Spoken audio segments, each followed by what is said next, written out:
Good morning, GreenStalk gardeners. Today we're talking tomatoes.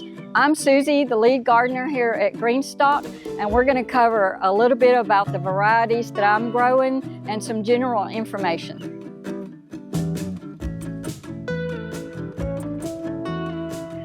Tomatoes are a warm season plant.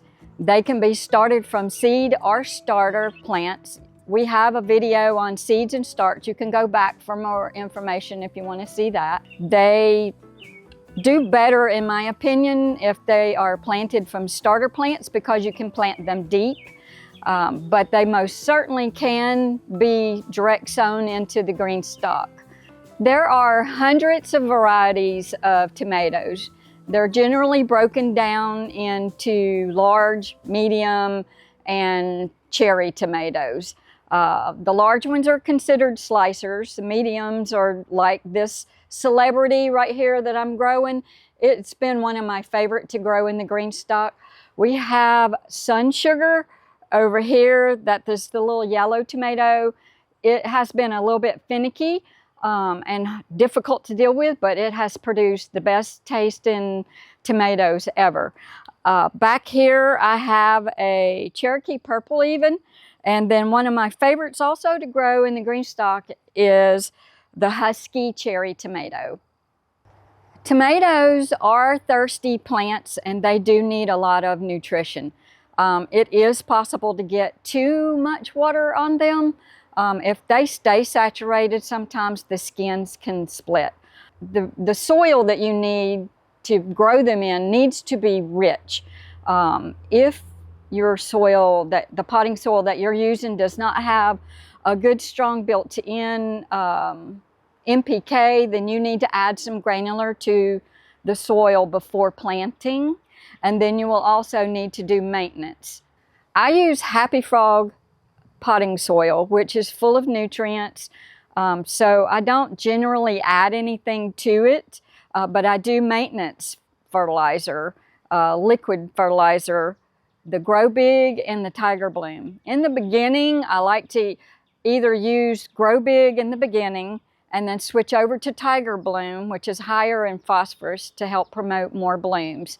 Also, you can mix the two to get more of a balanced NPK and just use that from the beginning. When you're watering, you want to do the finger test. You want to stick your finger down into the soil to make sure that it is moist. If it's dry, by all means, go ahead and fill your water reservoir up. In the hot summer, large tomato roots sometimes need to be watered twice. So you may find yourself doing a morning watering and then coming back in the late afternoon and doing it again. It's fine to go ahead and water in the pocket. You may find yourself sometime in the hot summer watering once in the morning, filling the reservoir, and then coming back in the evening and watering directly into the pocket of just the tomato.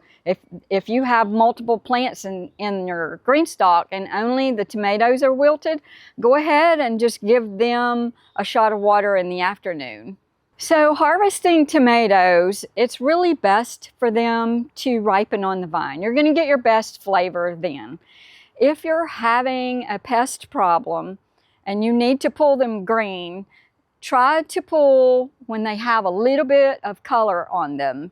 And then you can just simply put them in a windowsill in your house and they will ripen then. When you are wanting to propagate tomatoes or you want more plants, you can just take a stem and cut it.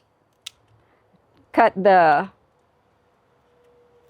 limbs off. And you can either place this in a jar of water and let it grow roots, or you can go ahead and put it in soil and keep it really wet for a couple of days, and then it will take off. So keeping your tomato plants really healthy helps them ward off disease and pest. So that's your first line of defense. Some common things that go wrong with tomatoes are sun scald, which you just need to go ahead and remove the damaged area, damaged parts, the leaves or the tomatoes, and get the planter pushed into the shade for a little bit. Tomato hornworms is another common one. If you see a big brown moth flying around, check your tomato plants because you're probably going to have some eaten up leaves soon. So another disease that is the most common, I think, is blossom end rot. It's very disappointing. You think you have a beautiful tomato and you go out there and you pick it and turn it up and it's got a black bottom on it. That is a nutrient deficiency. Calcium, you can fix this by either adding some bone meal, some type of calcium, or just keeping your plant strong from the beginning. You want to make sure that you have a good maintenance fertilizing going on, so you'll keep those green leaves and that plant will be strong to fight that off. That's it for our tomatoes.